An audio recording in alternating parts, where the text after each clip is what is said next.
pessoal, sejam todos muito bem-vindos a mais essa aula.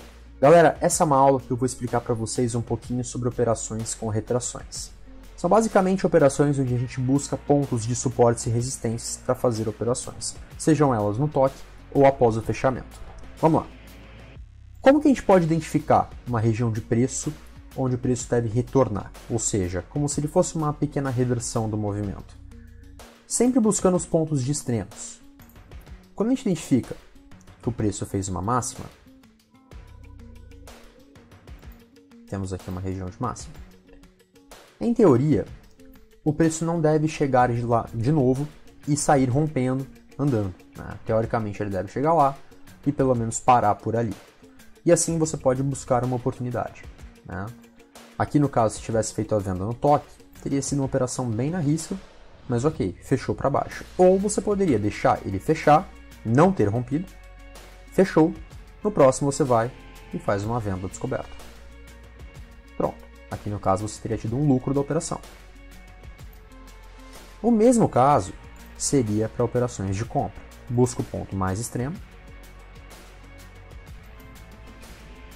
Na hora que toca, você pode fazer a compra.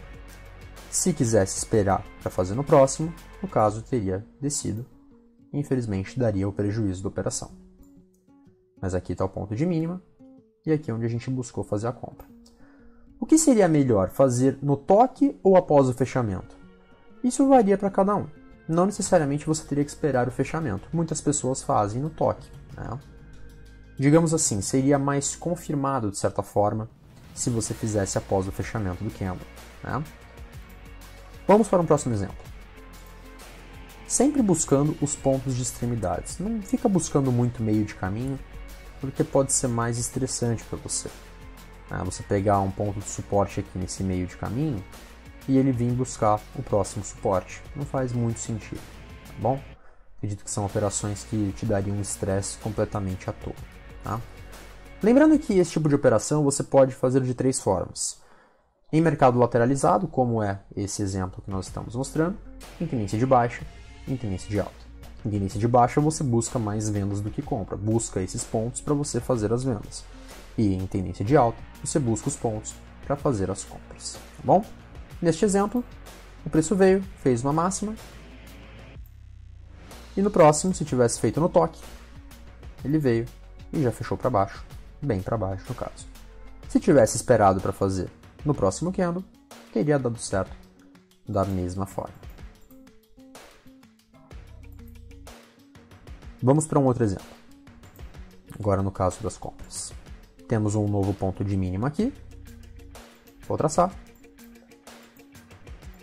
E aqui, deste ponto de mínima traçado, o primeiro toque.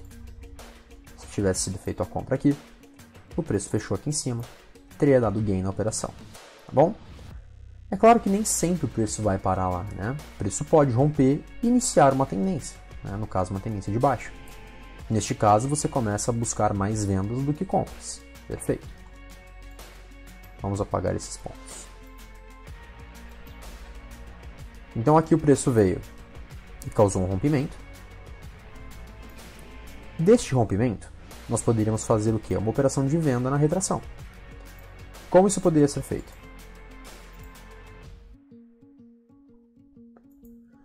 Quando o preço foi rompido, essa região de suporte, foi rompida, o preço veio e andou para baixo. No retorno para este suporte anterior, ele se torna uma resistência. Isso é pelo princípio da bipolaridade. Esse princípio trata de que um suporte pode se tornar uma resistência e uma resistência pode se tornar um suporte. E ali você pode tentar fazer a superação. Né? Digamos que aqui nós temos uma tendência de baixa, o mercado cai, corrige, volta a cair. E nessa correção, você vai utilizar este suporte anterior como resistência. E aí, você pode fazer a superação ou no toque, ou após o fechamento. Se tivesse sido no toque, foi exatamente neste candle aqui que deu a oportunidade. Né? Então a gente busca sempre a favor da tendência, ou se estiver lateralizado, nos pontos mais extremos. Como eu disse, não tem 100% de acerto, você também vai errar. Neste caso, você pode, se quiser, fazer um martingale, seja ele de recuperação ou martingale padrão. de acordo com o seu perfil. Eu, no caso, prefiro um martingale de recuperação. Tá? Vamos procurar um próximo exemplo. Temos aqui um ponto de máxima. Ponto de máxima, preço parou, reverteu. Quando ele veio tocar de novo, ele fechou para baixo. Poderia ter sido feito uma venda no toque ou após o fechamento, que foi neste candle aqui. Tá? Próximo ponto. Sempre os mais extremos, não fica buscando meio de caminho. Tem esse ponto aqui, ele chegou muito perto, talvez você não tenha conseguido fazer a compra, mas já reverteu o preço para cima de volta. Né? Perfeito.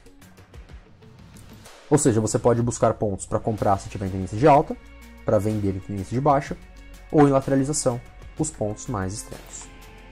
Aí você me pergunta, por que isso acontece? Esse mercado ele é formado por grandes players, ou seja, grandes instituições. Essas instituições se posicionam nesses preços. Por exemplo, nesse ponto de máxima, diversas instituições foram lá e venderam muito, e aí o preço veio e caiu. Ou seja, este aqui é o preço dessas instituições. Quando o preço voltar lá, essas mesmas instituições devem voltar a vender de novo, pelo menos em teoria. Por isso que o preço tende a retornar. É claro que se diversas outras instituições comprarem muito e essas outras perderem, o preço vai romper e vai continuar o movimento de alta. Por isso que não existe 100% de acerto. Agora, se causa um rompimento, você pode ir também a favor dele. Tá bom? Vamos pegar um próximo exemplo. Aqui nós temos tendência de alta, vamos buscar só compras. Ponto de extremidade. Foi a mínima que o candle fez, o preço subiu, quando voltou para tocar, fechou para cima. Se tivesse feito no toque, já teria dado o gain da operação, ou se fosse no próximo, também não tem problema. Vamos tentar um último exemplo. Pode ser esse aqui. Vou até esticar um pouco mais o gráfico. Fez a máxima aqui. Quando o preço veio tocar, fechou para baixo. Claro que a tendência era de alta, mas não quer dizer que o preço vai realmente romper e já continuar o movimento de alta. É uma operação que também é válida, mas o ideal seria buscar mais pontos de compra do que de venda. Aqui no caso, nós temos este ponto, que quando você fez o toque ele fechou para baixo, não teria dado certo. Por isso que às vezes é melhor esperar o fechamento do candle, porque esse candle mostrou um fechamento com força para baixo. Ou seja, ele invalidaria a operação, né? Não deixaria que você entrasse. Mas se você fez a operação no toque dele e fizesse pelo menos um martingale, teria retornado para você no próximo candle. Certo? Pessoal, dessa aula nós ficamos por aqui. Um grande abraço, foco, muita disciplina e te vejo na próxima aula.